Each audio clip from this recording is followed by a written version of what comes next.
Ndasuriye kubaha kaze cuti banywanyi mubana natwe makuru n'ibiganiro dutambutsa kumbonesha kure yanyu mukunda cyane ya Isange TV imbonesha kure himwe rudende bashikiriza makuru n'ibiganiro biba bigezweho kandi bavyakura amatohoza muri migi Kirundi nabaye kaze rero makuru n'ibiganiro tubashikiriza kuri ino saha ndabahaye mwiriwe abane nabo ndabahaye mwaramutse bivanye naho muherereye iri nitekano munezero ntangere by'usubira kubaha yambo yanywanyi ba Isange TV imbonesha kuri himwe rudende bashikiriza makuru n'ibiganiro biba bigezweho kandi bavyakurewe amatohoza haba muri politike mu nkino nk'iperereza ugateka kazi na muntu mu makungu ya kure ndetse n'andi makuru yose abariko aravugwa ijya nino hatandukanye ngaha mu kibano ndabaye kaze rero ndanabipfuriza umunsi w'Imana mwiza ndetse na Pasika nziza ku bakristo ba ayizihiza.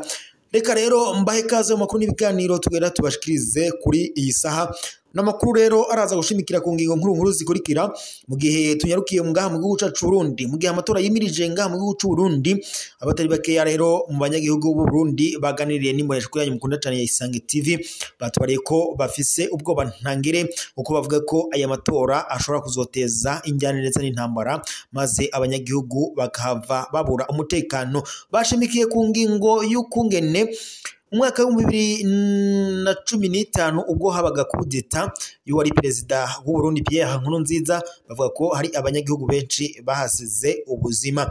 Ibi rero banabishimikira ko bakanibuka ubwo ikiringo ca gatatu c'uwari perezida w'u Burundi Pierre Nkurunziza catanguraga abanyagihugu batari bakeyi b'u Burundi baragiye mu buhungiro ndetse abandi baragandagurwa abandi nabo baborezwa igufwa bivanye no kungene biyamirizaga ibijanye n'ikiringo ca gatatu ca perezida Pierre Nkurunziza.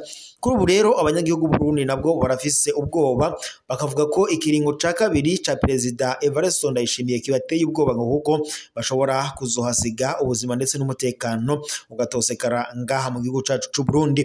Ibi kandi biruko mu gihe amatora yimirije muri umwaka wa 2025 ay'abajenama ndetse n'abashinga amateka ndetse n'ay'abakuru b'imitumba aho rero imigambwe itandukanye yatanguye kugaragaza aba azokwiyamamaza bahagararira imigambwe yabo ndetse bamwe banavuga ko kuri ubu bariko baraborezwa igufwa n'abatavuga rumwe nyene n'umugambwe uri ku butegetsi CNDD FDD. Ibi byaramye biravugwa mu mugambwe CNDD FDD ko abatavuga rumwe n'ubutegetsi n'umugambwe uri ku butegetsi CNDD FDD bamwe barapfungwa abandi bakaborezwa igufwa abandi bakanyuruzwa eka ni inkuru rero ishavuje mu banyagihugu batavuga rumwe n'umugambwe uri ku butegetsi CNDD FDD.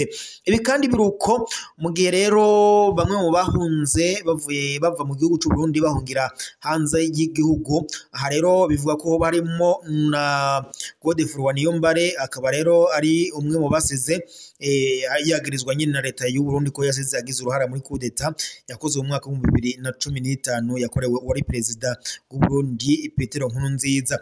Ubu rero abari hanze y'igihugu harimo n'uyu Godefroid Niyombare kuri ubu ngubu bamaze gusohora itangazo bagabisha perezida w'u Burundi ko amatora y'u Burundi bagomba kuyasesa mu gihe ngo batemeye ko abanyagihugu b'u Burundi bari hanze y'igihugu ngo batahuka kandi nabo ngo batore ndetse n'abandi bazokwitoze mu bibanza bitandukanye.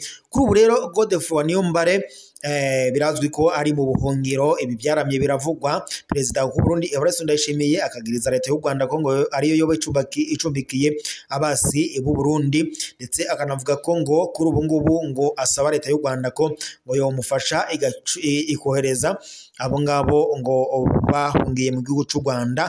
Ibi rero bikaba ari ibintu leta y'u Rwanda yoyo ivuga ko idashobora kubikora mu gihe leta y'u Burundi itokwandika ikete yandikire amashiramwe mpuzamakungu ajejwe ibijanye n'impunzi kw'isi kugira ngo bahabwe urupapuro nyene rwemera ko bagomba gucyura impunzi. Ibi kandi byokorwa mu rwego kugira ngo abanyagihugu b'u Burundi bazoba bavuye mu buhungiro bacitse mu gihugu cy'u Burundi ntibazogire ikibazo cyangwa se ngo babe baborezwa igufwa na leta y'iri ku butegetsi. Ibi rero byoba abikozwe nyene ishiramwe mpuzamakungu ONU ndetse na HCR rijejwe impunzi kw'isi ndetse n'agateka kazi na muntu bose bakaba babizi. Ibi rero biri mu byatumye ndetse leta y'u Rwanda na leta y'u Burundi bigaragara ko umutekano ndetse n'imigenderanire hagati y'ibihugu byombi isa naho ihagaze. Ibi bikaba rero biri no mu byatumye leta y'u Burundi yugara imipaka.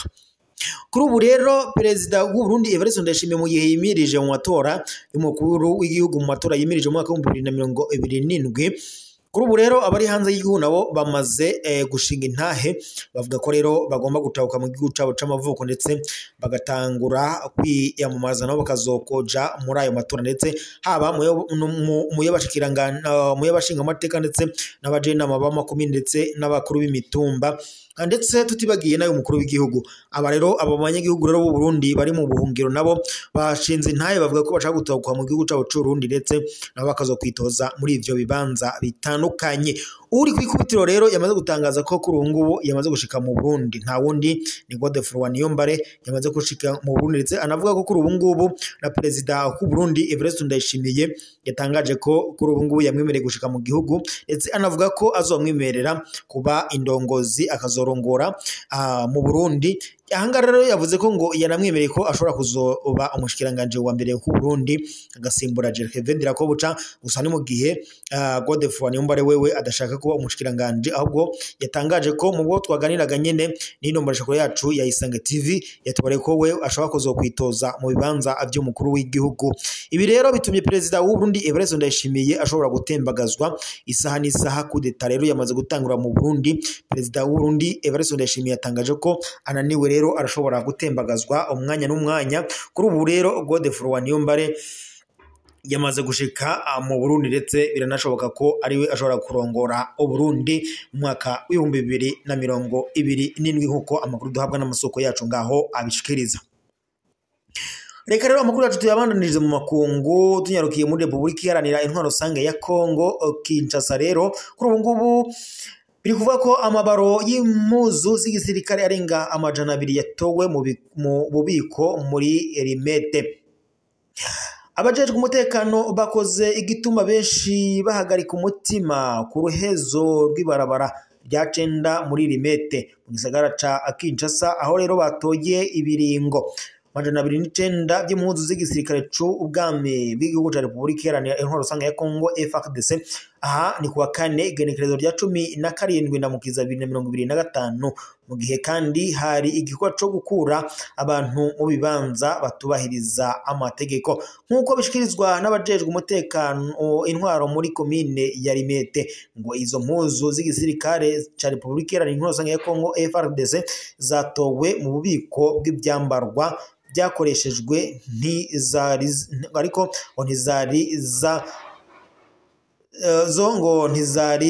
zashakishwa muri iryo shirahamwe. Iryo shirahamwe nyene ngo ryakozwe n'abajejwe umutekano kuri uwo munsi nyene. Bagira bati twazitoye turi gushaka gukura abantu mu bibanza bitandukanye batewemwo batemewe ngo kubamwo. Icongo cari ico gituma abasirikare bajayo. Yaduteye rero akoba cane ngo kuko ntitwigeze tubitegura, niko umukuru wa komine Rimete yabimenyesheje abamenyesha makuru. Yaciye kandi abandanya avuga ko mu buryo ngo budasubirwaho amatohoza ariko arabandanya. Yagize ati ni igikorwa c'abajejwe iperereza kumenya aboba babifisemwo uruhara. Twandika kandi turiko turakora aya makuru ndetse n'amatohoza.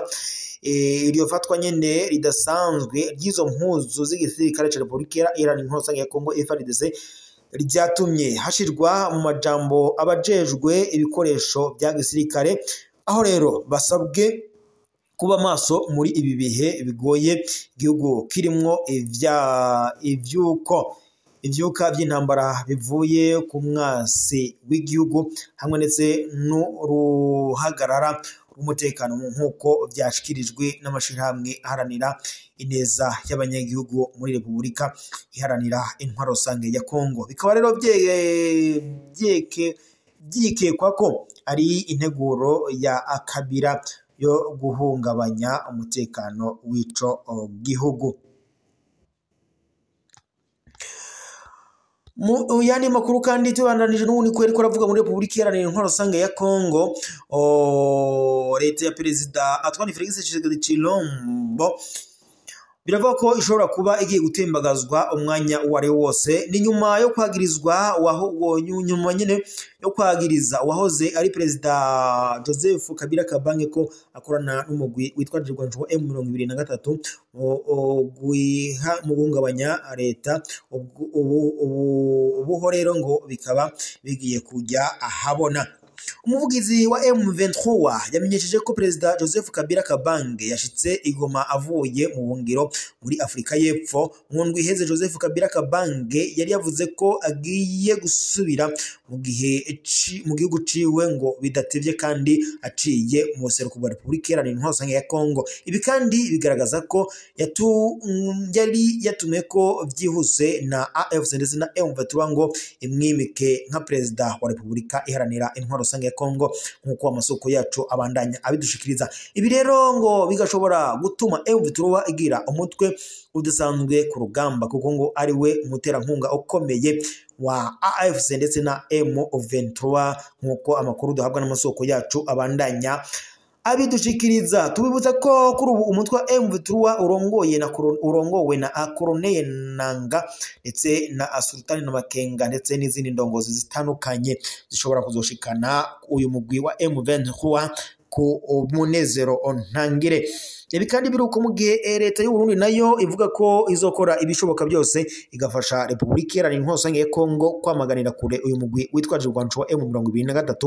Mu gihe kandi leta y'u Burundi yatanguye koreza abasirikare batandukanye muri Republika Iharanira Intwaro Rusange ya Congo kugira ngo bajye gufatikanya n'umugwi witwaje Rwancho Wazalendo ndetse na FDLR ndetse n'igisirikare ca Republika Iharanira Intwaro Rusange ya Congo FARDC guhangana n'umugwi witwaje Rwancho M23. Reka mbashimire kandi mbipfurize umunsi w'Imana mwiza ndetse n'umunsi mukuru mwiza wa Pasika. Mubandanye mukurikira amakuru n'ibiganiro dutambutsa kuri n'umunesha yanyu mukunda cyane ya Isange TV, umunesha kuri muri Rudende bashikiriza amakuru n'ibiganiro biba bigezweho kandi biba vyakorewe amatohoza. Ndabahaye kaze rero ndanabifuriza kubandanya mukurikira amakuru n'ibiganiro tubashikiriza 5 kuri 5 ryari iteka n'umunezero ntangire yuko twari kumwe namwe mu mwanya tubana amakuru n'ibiganiro dutambuza kuri n'umunesha yanyu mukunda cyane ya Isange TV, umunesha kuri muri Rudende bashikiriza amakuru n'ibiganiro biba bigezweho kandi biba vyakorewe amatohoza.